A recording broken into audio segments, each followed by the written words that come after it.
বাংলাদেশের নির্বাচন ইস্যুতে জাতিসংঘ আগের অবস্থানেই রয়েছে। ভীতিমুক্ত পরিবেশে সুষ্ঠু ও অংশগ্রহণমূলক নির্বাচন দেখতে চায় সংস্থাটি। তবে ভোট সুষ্ঠু না হলে জাতিসংঘের অবস্থান পরিবর্তন হতে পারে, এমন ইঙ্গিত দিয়েছে। আসন্ন সংসদ নির্বাচন গ্রহণযোগ্য ও সুষ্ঠুভাবে আয়োজনকে কেন্দ্র করে বাংলাদেশের উপর একের পর এক চাপ প্রয়োগ করে যাচ্ছে পশ্চিমা। আসসালামু আলাইকুম সুপ্রিয় দর্শক বন্ধুরা, অবশেষে আগামী দ্বাদশ জাতীয় নির্বাচনকে কেন্দ্র করে একের পর এক অস্থিরতা বেড়েই চলেছে। দর্শক বন্ধুরা, সেই নির্বাচনে বিএনপি অংশগ্রহণ করেনি এবং বিএনপি নির্বাচনে অংশগ্রহণ না করাকে কেন্দ্র করে বিশ্বজুড়ে তুমুল আলোচনা এবং সমালোচনার পাহাড় জন্ম দিয়েছিল দর্শক বন্ধুরা, এবং আমেরিকা থেকে নানা পদক্ষেপ নিয়েছিল। দর্শক বন্ধুরা, এবার শেষ পর্যন্ত বাংলাদেশের এই নির্বাচনকে কেন্দ্র করে যে সকল পদক্ষেপ নিতে চলেছে জাতিসংঘ, এবার সেই সকল বিষয়গুলো একের পর এক উঠে আসতে শুরু করেছে। দর্শক বন্ধুরা, এবার সেই সকল বিষয়গুলোকে কেন্দ্র করে আপনাদের মাঝে অত্যন্ত চমৎকার কিছু তথ্য তুলে ধরেছি। আপনারা সেই তথ্যগুলো জানলে অবশ্যই বুঝতে পারবেন তবে কি আগামী দ্বাদশ জাতীয় নির্বাচনটি কোন দিকে মোড় ঘুরতে যাচ্ছে। তো দর্শক বন্ধুরা, চলুন আমরা সেই সকল বিষয়গুলো পরিপূর্ণ জেনে নিই। অবশ্যই ধৈর্য সহকারে পুরো ভিডিওটি দেখবেন, তাহলে এই সকল বিষয়গুলো পরিপূর্ণ। আসন্ন সংসদ নির্বাচন গ্রহণযোগ্য ও সুষ্ঠুভাবে আয়োজনকে কেন্দ্র করে বাংলাদেশের উপর একের পর এক চাপ প্রয়োগ করে যাচ্ছে পশ্চিমারা। শুরুটা হয়েছিল সুষ্ঠু নির্বাচনে বাধাদানকারীদের উপর মার্কিন ভিসা নিষেধাজ্ঞার মাধ্যমে। এবার সবশেষ বাংলাদেশে মানবাধিকার লঙ্ঘনকারী ও সুষ্ঠু নির্বাচনকে বাধাগ্রস্ত করার সঙ্গে জড়িত ব্যক্তিদের বিরুদ্ধে ভিসা নিষেধাজ্ঞা আরোপের আহ্বান জানিয়েছেন ইউরোপীয় পার্লামেন্টের 2 সদস্য। এ নিয়ে তারা একটি চিঠিও পাঠান ইইউর পররাষ্ট্রনীতি বিষয়ক প্রধানের কাছে।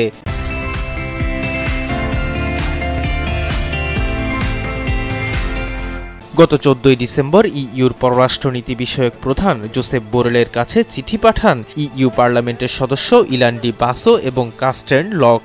চিঠিতে বলা হয়, বাংলাদেশ কর্তৃপক্ষ বিরোধী দলের কর্মীদের উপর সহিংসভাবে দমনপীড়ন চালিয়েছে। আমরা মনে করি, যখন কোথাও প্রধান বিরোধী দলগুলোকে হয়রানি করা হয়, তাদের কর্মীদের নির্যাতন করা হয়, গ্রেপ্তার করা হয় এবং তাদের সমর্থকদের ভয় দেখানো হয়, তখন সেখানে অবাধ ও বিশ্বাসযোগ্য নির্বাচন হতে পারে না। চিঠিতে তারা নির্বাচনের আগে বাংলাদেশের পরিস্থিতিকে উদ্বেগজনক হিসেবে আখ্যায়িত করে বোরেলের প্রতি এ নিয়ে উদ্বেগ জানানোর আহ্বান জানান। এদিকেই ইউরোপীয় পার্লামেন্টও বলছে, তারা বাংলাদেশে বিরোধী দলের প্রতিনিধিদের গণগ্রেপ্তার এবং বিক্ষোভকারীদের বিরুদ্ধে অত্যাধিক বল প্রয়োগের কারণে উদ্বিগ্ন। জোসেফ বোরেলকে ইইউ পার্লামেন্ট সদস্যরা আরও বলেন, আমরা 5 নভেম্বর এক্সে বাংলাদেশে গণগ্রেপ্তার সংক্রান্ত আপনার পোস্টটিকে ইতিবাচকভাবে দেখছি। সেখানে আপনি অংশগ্রহণমূলক নির্বাচনের শান্তিপূর্ণ উপায় খুঁজে বের করার আহ্বান জানিয়েছেন। তবে আমরা ভয় পাচ্ছি যে বাংলাদেশ সরকার অংশগ্রহণমূলক নির্বাচন আয়োজনের শান্তিপূর্ণ উপায় খুঁজছে না। ইইউ পার্লামেন্টের ওই 2 সদস্য 14 সেপ্টেম্বর পার্লামেন্টারি রেজুলেশনে বর্ণিত সুপারিশগুলো জরুরিভাবে বাস্তবায়নের আহ্বান জানিয়েছেন। ইউরোপীয় পার্লামেন্টের এই 2 সদস্য বোরেলকে বলেন, আপনি যদি এই বিষয়ে আপনার অফিস কি করেছে তার রূপরেখা দিতে পারেন, তাহলে আমরা কৃতজ্ঞ থাকব। পরিস্থিতির গুরুত্ব বিবেচনা করে আমরা আপনাকে মানবাধিকার লঙ্ঘনকারী এবং বাংলাদেশে অবাধ ও সুষ্ঠু নির্বাচনকে বাধাগ্রস্ত করার জন্য দায়ী ব্যক্তিদের বিরুদ্ধে ভিসা বিধিনিষেধ আরোপের আহ্বান জানাচ্ছি।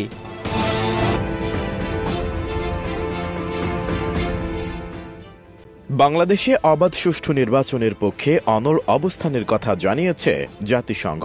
নির্বাচনের পর এ ইস্যুতে কথা বলবে সংস্থাটি।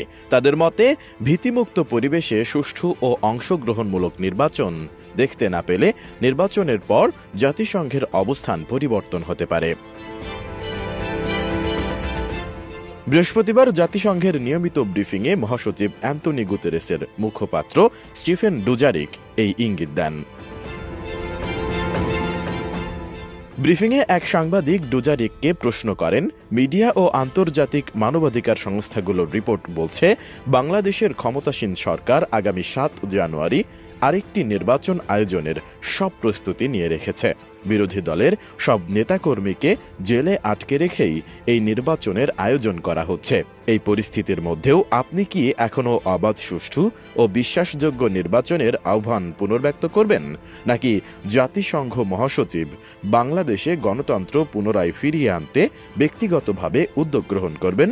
According to media and international rights group report, Bangladesh regime is fully prepared for a one-sided election which will take place in January 7, putting all oppositions in the jail. According to Voice of America reports, 6 people died in the custody in the last 2 weeks.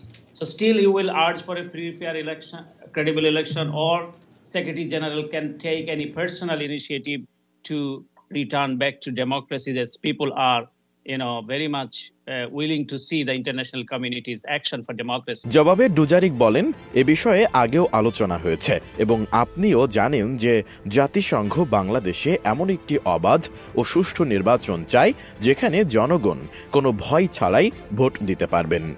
I've answered your questions before, and as you preempted part of my answer, that we do call for free and fair elections where people can vote freely without any sort of intimidation. Obviously, we may have things to say after the elections, but our position remains unchanged. জাতিসংঘ মহাসচিবের এই মুখপাত্র আরও জানান, নির্বাচন কিভাবে সম্পন্ন হলো সেটি নিয়ে জাতিসংঘ অবশ্যই নির্বাচন শেষে তাদের অবস্থান জানাবে। তবে এখন পর্যন্ত বাংলাদেশ ইস্যুতে জাতিসংঘের অবস্থান একই রয়েছে বলেও জানান তিনি। এ সময় বাস ট্রেনে আগুন দেওয়ার বিষয়ে প্রশ্ন করা হলে এ ঘটনায় গভীর উদ্বেগ জানিয়ে নাশকতায় জড়িতদের দ্রুত বিচারের আওতায় আনার আহ্বান জানান Dujarric. We extend our condolences to all those who perished in that horrific fire. I think it is incumbent on the authorities in Bangladesh to fully investigate the source and to bring those responsible to justice.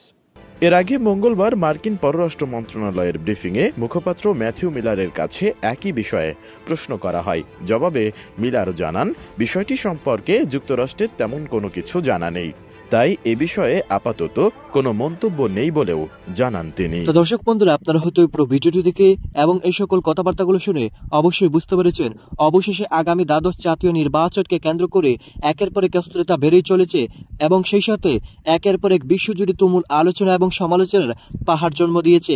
দর্শক বন্ধুরা, সেই নির্বাচন যে একা হয়ে যাচ্ছে সেটাই এখন একে একে টের পাচ্ছে আওয়ামী লীগ। তো দর্শক বন্ধুরা, আপনারা পুরো ভিডিওটি দেখে এবং এই সকল বিষয়গুলো জেনে আপনারা কি বুঝতে পেরেছেন?